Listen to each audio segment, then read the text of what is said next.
that song.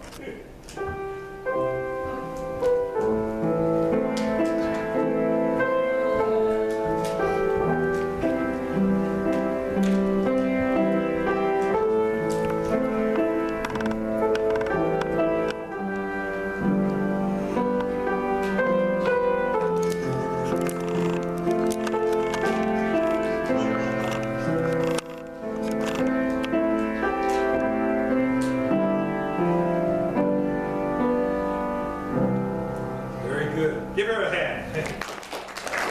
Anybody can let's play Name That Tune?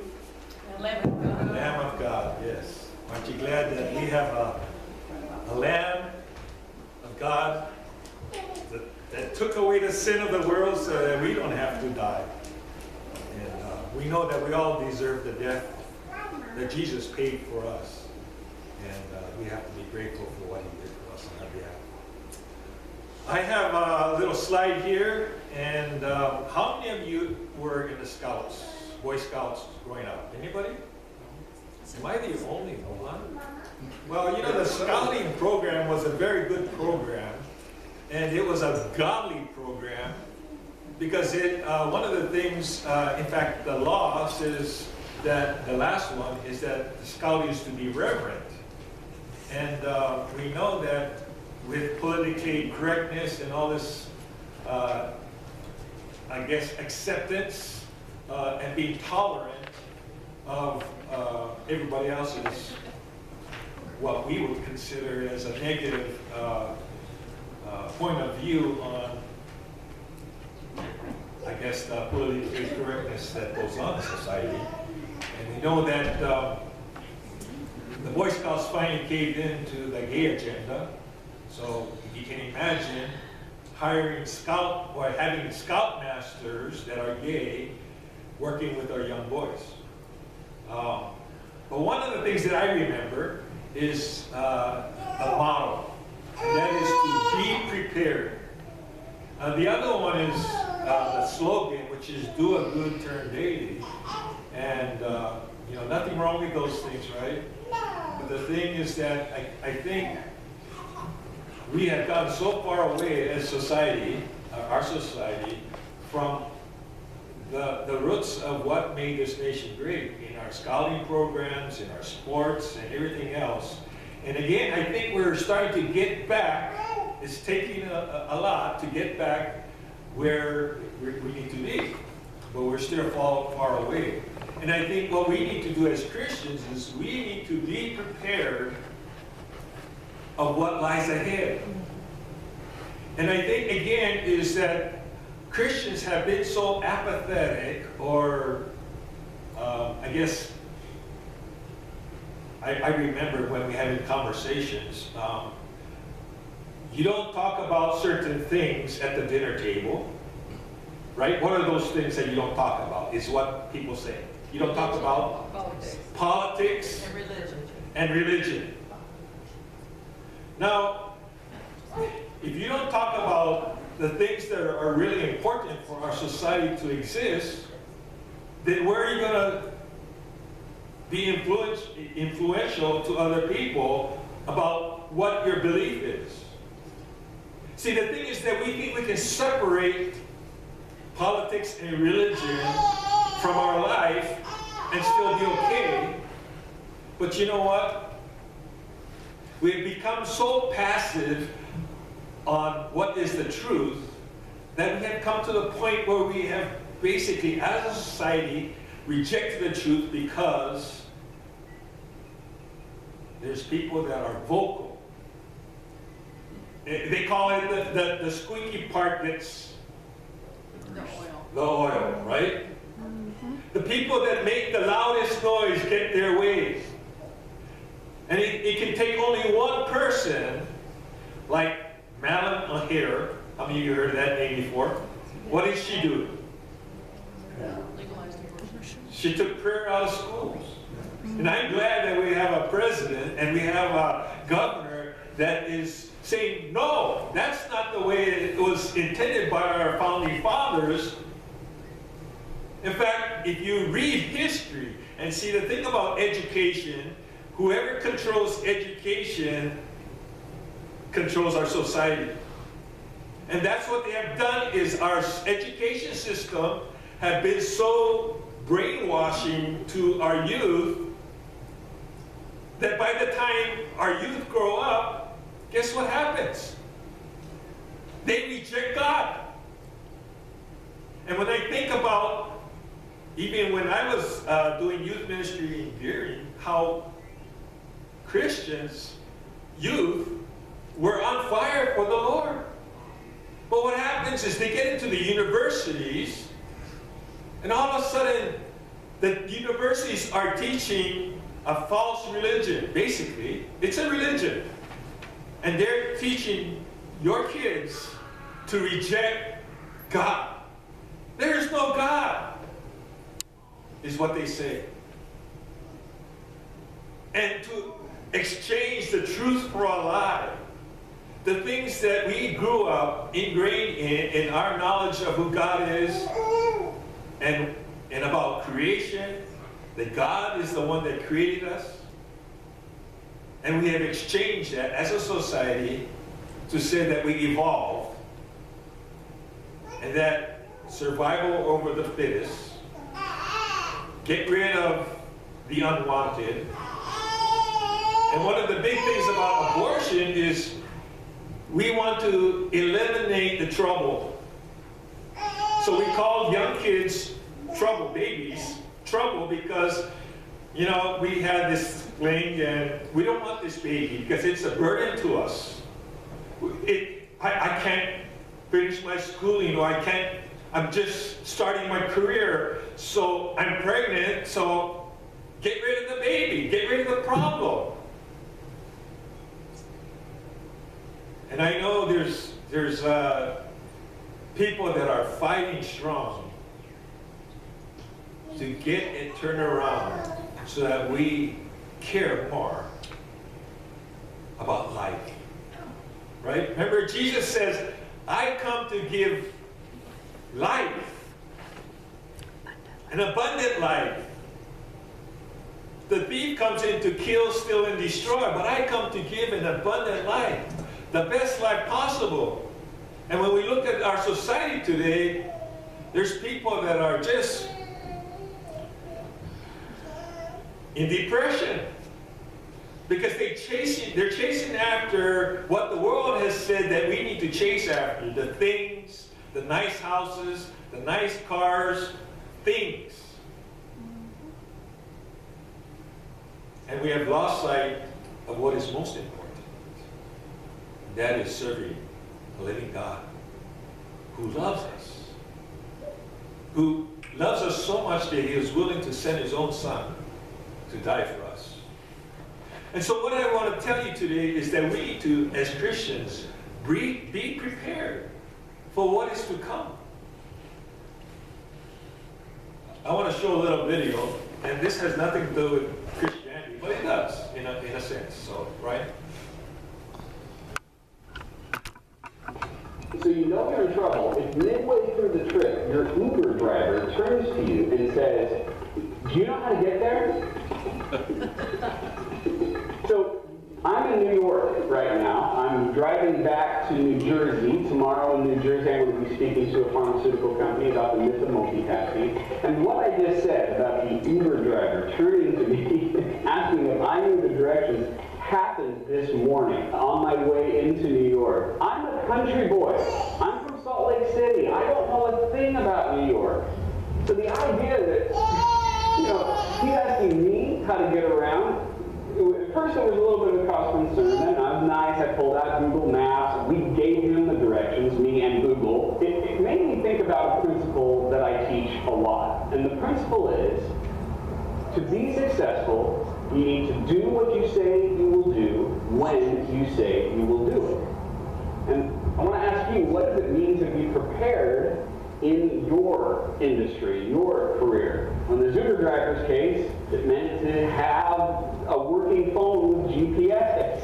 And maybe even have a backup phone. For me, it means arriving early. Tomorrow I'm going to arrive 1 hour early just in case something goes wrong. I always make sure that I have extra backup of the presentation and extra, whatever we need to connect to the projector. So the question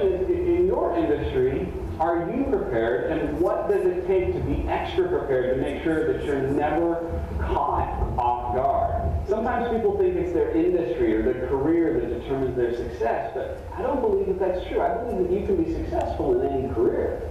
I just talked to a gentleman last week who has a multi-million-dollar business with many employees, and it all started with one $50 gig on Upwork. Now the difference is he's professional, he hustles, he knows what it takes to be successful in his career. So my question for you, again, is if you want to succeed, if you want to be at the top of your career, what do you need to do to be prepared, to never be surprised? Just like this Uber driver wasn't surprised earlier today. If you're interested in having me speak to your group, you can reach out to me at Dave Crenshaw. So, you know, just as you have a career, a job, or you could even be a housewife, you want to be the best housewife possible. In fact, just a little bit ago, I think it was yesterday or the day before, Anita was saying how the women's livers are getting down. There's a group of, what is it called, that group of women? Trad wives. Trad wives. Trad wives. Traditional wives. Traditional wives are there's a group of women that are now deciding to stay home and raise their families and be a good housewife and all these. So they call them trad wives, and these liberal women that have careers and all this are getting really jealous and upset. And they're attacking these women that want to do what is right. And that is sad, because our society, again, is so messed up. And if we as Christians don't know how to help these people that are trying to live godly lives, then we're not being prepared. And it doesn't matter what your career is or what your desire is in a daily life, we must be prepared as Christians. And that's even something that the Bible tells us that we need. How many of you have an idea what this is? How many of you ever have driven in a blizzard before? Anybody? Driven in a blizzard? I remember one time, I think we were coming back from Omaha with the Toyota, which is low to the ground. And we were driving down the road, and it was like, I was afraid that we were going to get stuck because the snow was so high on the road, and you could hear the snow scraping at the bottom of the vehicle. And I was thinking, you know, we were not prepared. If something should happen, we didn't have the things that were necessary to sustain us during a blizzard. We didn't have any blankets. We didn't have any water that I remember of. But the thing is, you know, the National Weather Service, they give warnings. The law enforcement officials will give warnings that if you are going to travel, they say don't travel in the blizzard, right, first of all. But if you're going to, you got to be prepared. And you have to have some things like blankets and, you know, it has this picture shows an extra tank of gas and tools and flares and all this. And the thing is that if you want to be prepared in case something should happen. Now, you might arrive at the destination safely, but again, you might not. How many of you ever got stuck in the blizzard on the road? Or maybe even gone off the side of the road? You know, you don't know that if that's going to happen or not. And we assume, I think most of the time sometimes it's out of stupidity that we travel, but sometimes it's out of necessity that we have to travel in a blizzard. But the thing is, if we're smart, we're going to be prepared for whatever lies before us. Be prepared. Answering tough questions. 1 Peter 3:15. Who is there to harm you if you prove zealous for what is good? But even if you should suffer for the sake of righteousness, you are blessed. And do not fear the intimidation, and do not be troubled. but sanctify Christ as Lord in your hearts. Always be ready to make a defense. To everyone who asks you, give an account with the hope that is in you, yet with gentleness and reverence. Last night, we were having a good time having our fellowship night at the senior center. And there's a gentleman that is asking all kinds of questions. And I was listening and hearing all the different defense, the answers that they were trying to give this man to give him hope. How do you get ready when there's an attack on your faith? Are you ready to give a defense? Now, I think all of us who are Christians have been attacked one time or another about our faith. And there's people that will put you down for what you believe in. And if you haven't, then there's something wrong. Because we all, again, if you look at the little plaque in the back above the fire extinguisher there, that reminds me. Let me just say this, is we probably have not had our fire extinguishers checked for at least 5 years. Are we being prepared? So let's put as an agenda for the board meeting this afternoon.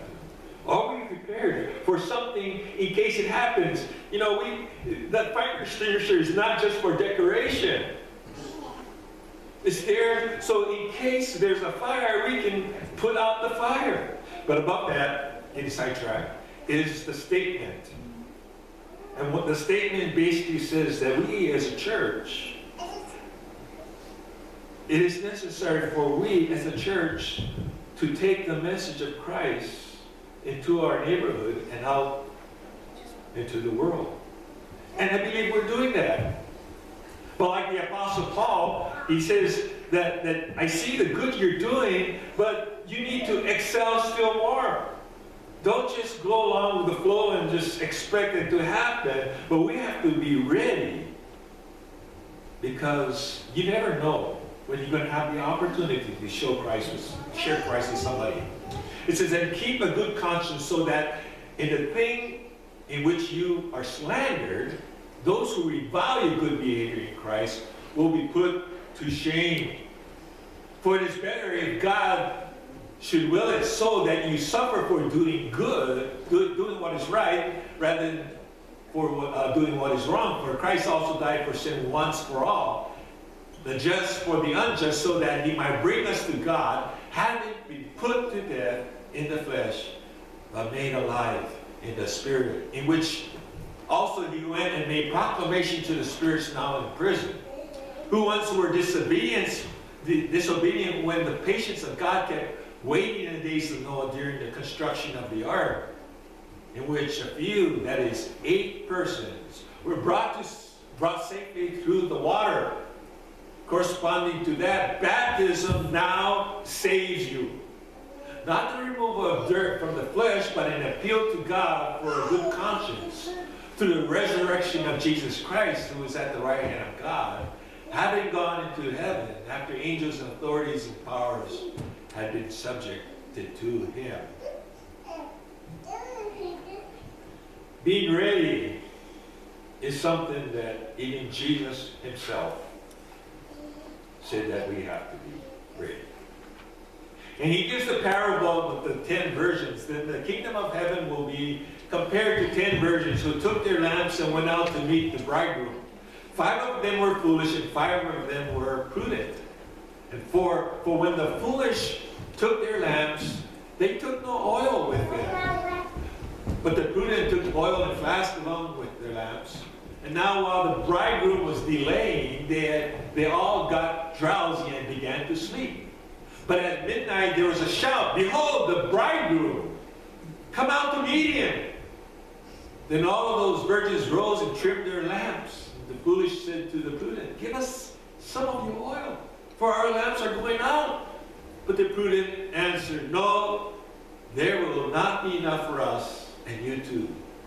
Go instead to the dealers and buy some for yourself." And while they were